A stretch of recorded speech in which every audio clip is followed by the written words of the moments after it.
everybody. We are talking about the BooBooBoy today. This is from Fidgetboy.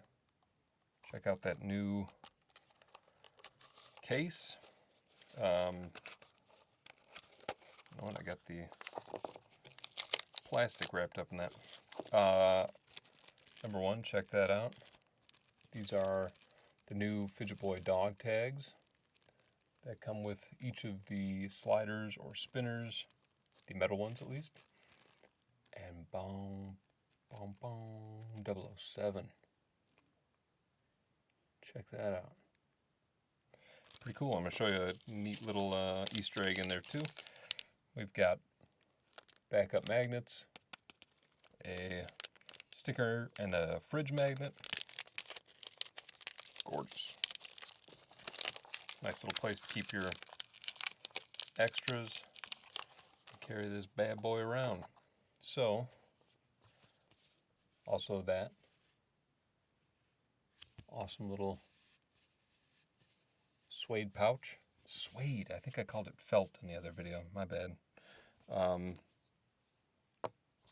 Definitely suede. Alright, so let's check it out. This is anodized aluminum in this kick-ass purple and blue and black. Look at that.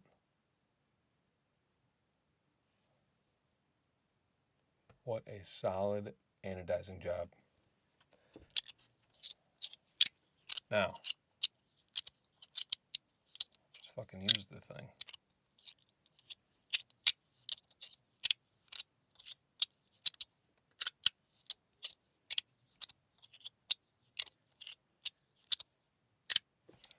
Check out those plates.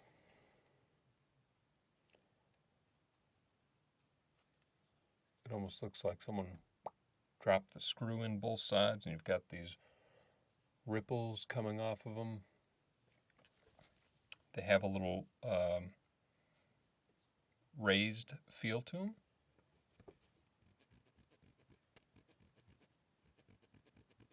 So you can hear that. They're not perfectly smooth with the pattern. That is a little raised, which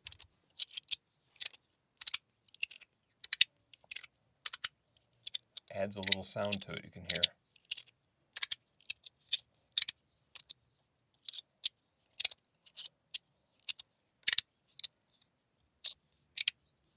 I love this piece. You know what, I'm going to take out the screws really quick, and I want to show you the inside, because I found that interesting too. I originally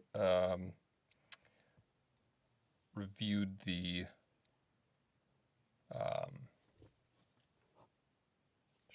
brass, I think it was. That was the original BooBooBoy. That's a really cool touch. Right inside that lid, they've, I can't tell what that is. It's not a sticker, maybe laser etched the serial code or the serial number for your specific piece with the name of the piece, the BooBooBoy, and a little Fidgetboy logo. That is on both sides. I did confirm. We're going to pop out these O-rings because that is not my favorite thing. And try this out. I want to take, the black magnets are N52s, and these are, oh shit, maybe N38s?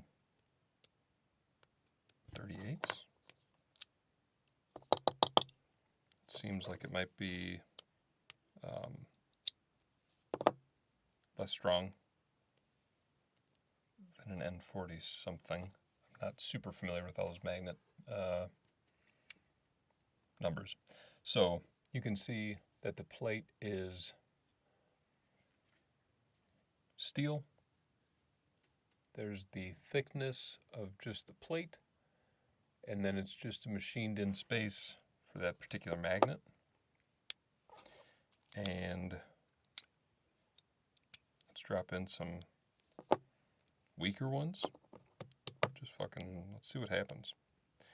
I'm curious about that because I generally like a hybrid setup. So having stronger corners on one side with the weaker magnets in the middle, and then all weaker on the other side.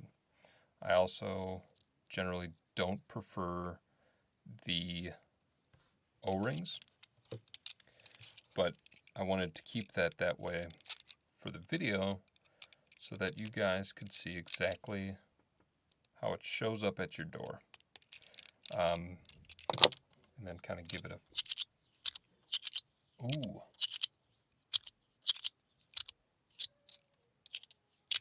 Oh, yeah.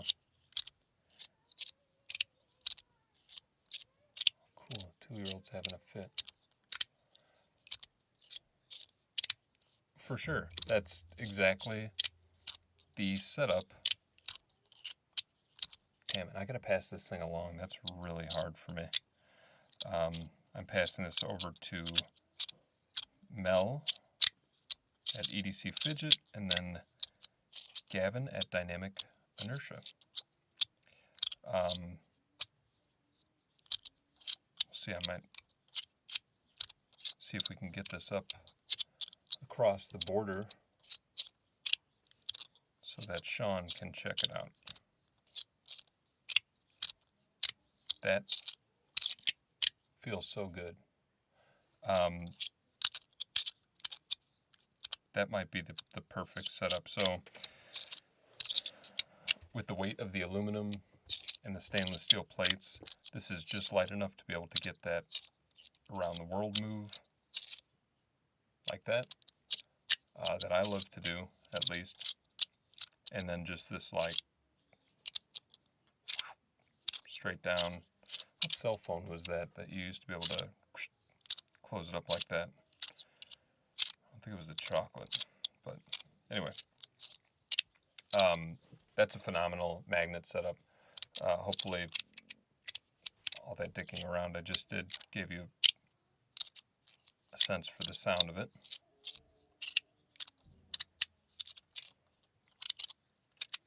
The crunch is not drastic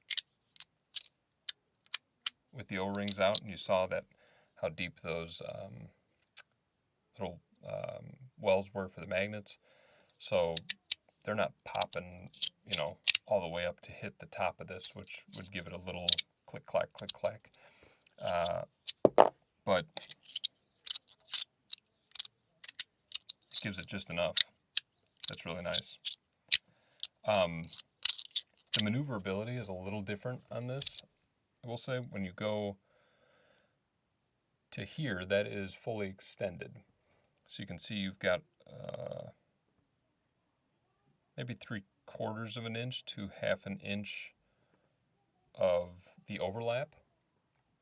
When you have that, you see when it turns, you're not turning it like the very edge. And I think a lot of people's intuition when they've been fidgeting, let's see here. You can see there's the overlap on this. That's like maybe 1/4 of an inch. You're pushing like corner or like right to the edge, and then it's swiveling directly on the corner. These are machined a little different, and that is not in any way a fault of the slider.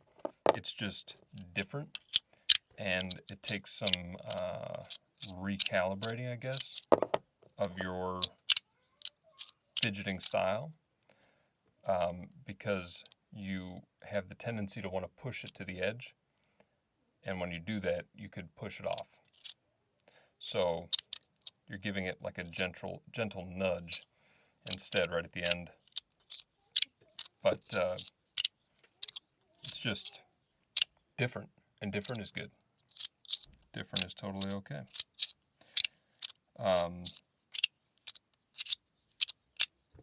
Damn, okay. I'm excited now, and I'm over fidgeting. So this is a phenomenal piece. The weight is perfect. The look of it is gorgeous. I would say that's the only thing to be aware of, is that overlap is a little greater than some of the other kind of standard or more popular fidgets. And so your instinct to push it all the way to the edge is going to cause it to fall. I don't want anybody to drop this. So you're just rolling it before the edge. Roll it over. But like I said, you just kind of recalibrate when you start playing with this one. And it's a killer piece.